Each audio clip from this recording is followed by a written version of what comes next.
apparently people will vote for a corpse over Donald Trump.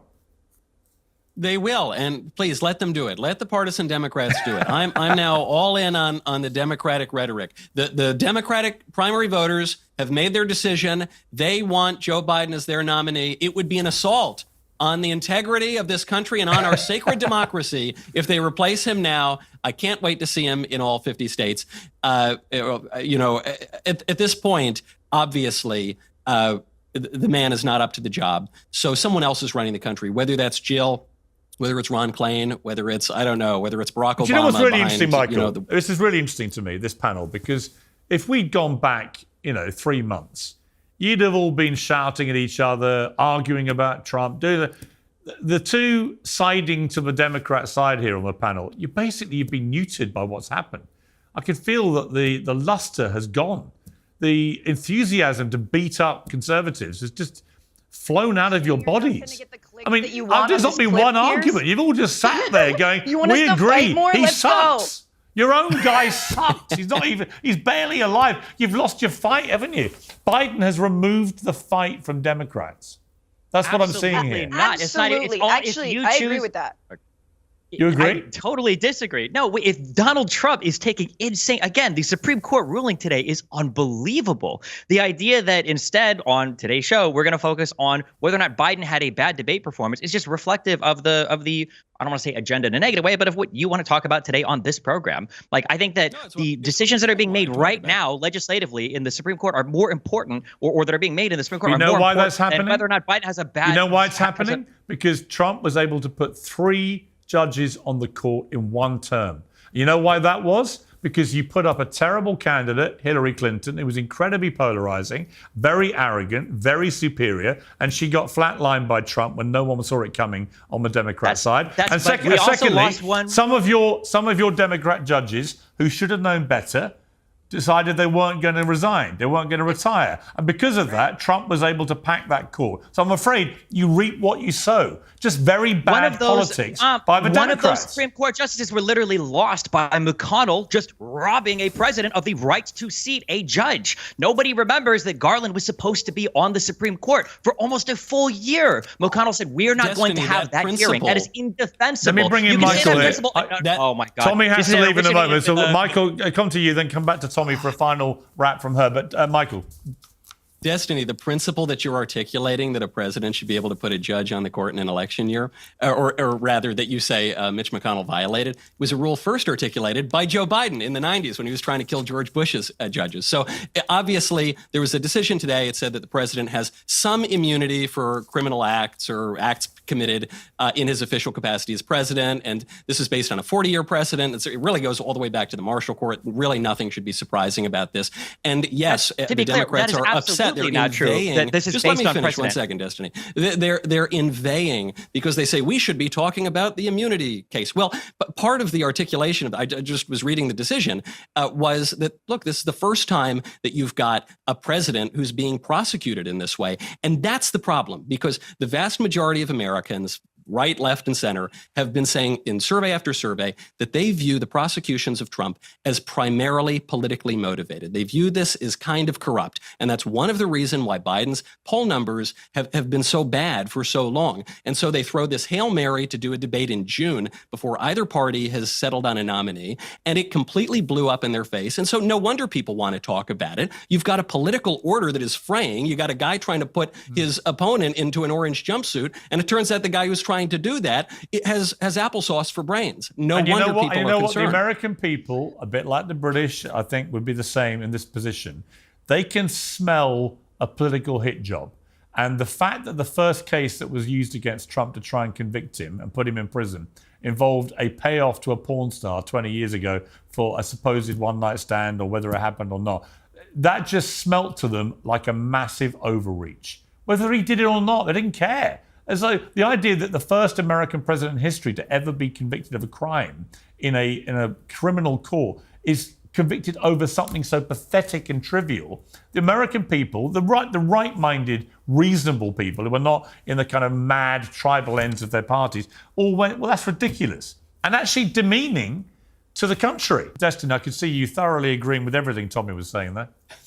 It's just, Francesca, I think is the name. I agree with her. The thing that Democrats suck on, that we're missing, is this blind allegiance to a leader, literally no matter what he does. It is the engine that powers Republicans. It allows them to lie for their leader. It allows them to excuse horrendous actions by the leader. It allows them to look at a president and after decades of saying, oh, we need to limit the power of government. Oh, we need to limit the power, say, well, maybe the president should actually be above most criminal prosecution. Also, as a quick thing, you keep saying that, no, it's just partial immunity for official acts. What is an official act of the president? If you actually listen to the oral arguments that were presented before the Supreme Court, what that act even is and the ability to even probe for it is stuff right now that is now presumed to be immune. For instance, just a real quick thing. When Donald Trump is asking Pence, hey, can you throw out the election because I don't like the results, which is a real thing that happened, by the way, as much as Trump's like to say that's not true, that is counted as an official action because these are the roles of the president and vice president, deciding how to count the electoral votes. That is insanity to me. If Biden were to do anything even remotely similar, Republicans would lose their minds. Have you read the decision? I know it just came out this morning, but have you gone through the decision yet? I read up to page 25, and in part of it, I can read it out to you. He explicitly calls out that whenever the president and vice president discuss their official responsibilities, they engage in official conduct, meaning that presiding over the January 6th certification proceeding, at which members of Congress, yes, so that did count as official conduct. So if you thought that he was trying to do a coup, try to steal the election by saying, hey, do you think you can throw those votes out? Well, that's beyond prosecution.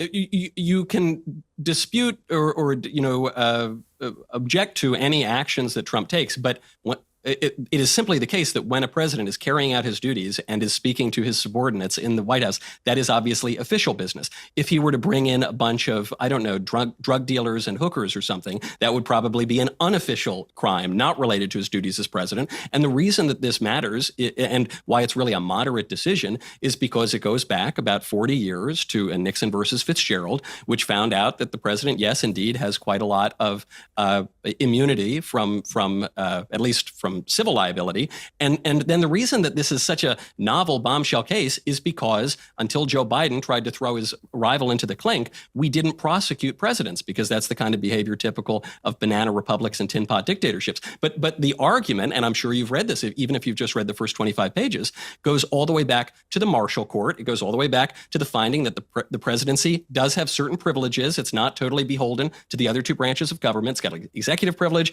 We have a separation of powers here. It goes back to the Federalist Papers when the framers of the Constitution said that they need a vigorous presidency because the problem with the first American Republic, which was the Articles of Confederation, was that you didn't have any strong executive power. So this is not something new. This is a perfectly in keeping with the American legal tradition.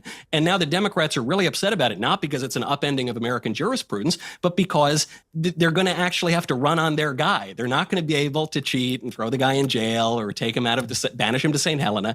They're going to have a fair and square election, and they know they're going to lose it. Yeah, can I just ask a quick question? I just want to hear just a quick question. Yeah. So you're saying that if a president were to order the assassination of a presidential opponent in an election, you're telling me that if he thinks it's for national security reasons, you defend that as being above any kind of review for criminal prosecution? You would say, well, that was an official act as president, right? I answer that question. I really want to answer that question. Obviously, I'm happy to answer you if you don't interrupt. You're bringing up one of the important questions that was raised during the oral arguments, and it's an argument against the case that Trump's team was making, but it doesn't really pertain to the actual judgment that came down because they didn't say that the president gets to do whatever he wants. He doesn't get to go and assassinate his rivals. He doesn't get to do this, that, or the other thing. But he does have Sotomayor a very had that in her dissent. Scope. She said he could do that and it'd be beyond review. She put that in her dissent. I did read her dissenting opinion. So how would it be not part of the official job as president? They order drone strikes, don't they? They order the military, don't they? He's the commander in chief, isn't he? Why wouldn't he be able to order the strike and say, you can impeach me if you want, but you can't hold me criminally liable. This is my official act as president. Sure. Well, I mean, even the aspect of impeachment is kind of secondary to that because the Trump team was arguing that if you want to go after a president at all, you've got to do it through impeachment. And the court said, no, you can actually prosecute former presidents for crimes that they committed in office. So the fever dream that you and other Democrats are creating of what this decision implies is not actually what the court said. The court gave a very moderate opinion that said that certain aspects that are conclusive and preclusive within the scope of the executive branch, he has full immunity, and he's got partial immunity around the peripheries, and then he could be criminally liable outside of that. And if you're asking why, President Trump standing on Fifth Avenue and shooting his rival in the face case, how we could possibly prosecute him for that.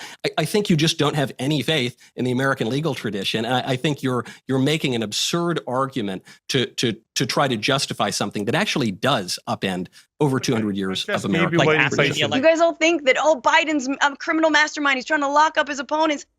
Piers, Michael, he did it to himself. I'm sorry. He did. He didn't have to pay off the porn star by cooking his books, by falsifying business records. Thank you. You're welcome. You know what happened? Right? Like he just did it to himself. Francesca, the problem is, from the moment he got convicted of that crime, what happened? He raised $150 million in one week. From billionaires, but not from everyday people. Ordinary people aren't giving to Donald Trump. I've not met any American since that conviction who doesn't just feel a bit embarrassed. A bit embarrassed it ever happened.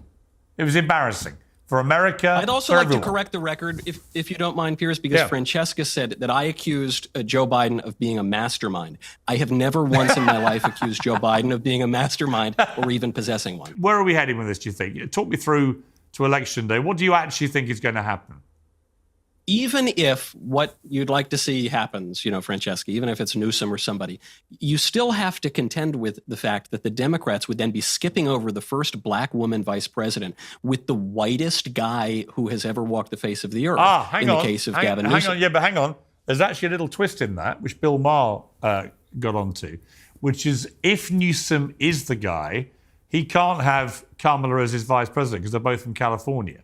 So it would only apply if she actually wanted to run for president. But if he was to become the nominee, he wouldn't have to have Kamala Harris because he wouldn't be allowed to because they're both from California, which is an interesting part of this equation. So they could put him in. I mean, they would be overlooking her for the top job, but he wouldn't have to worry about getting rid of her from the vice presidency because he wouldn't be allowed to have her. So that's just it's an interesting little part of the subtext here. Sure.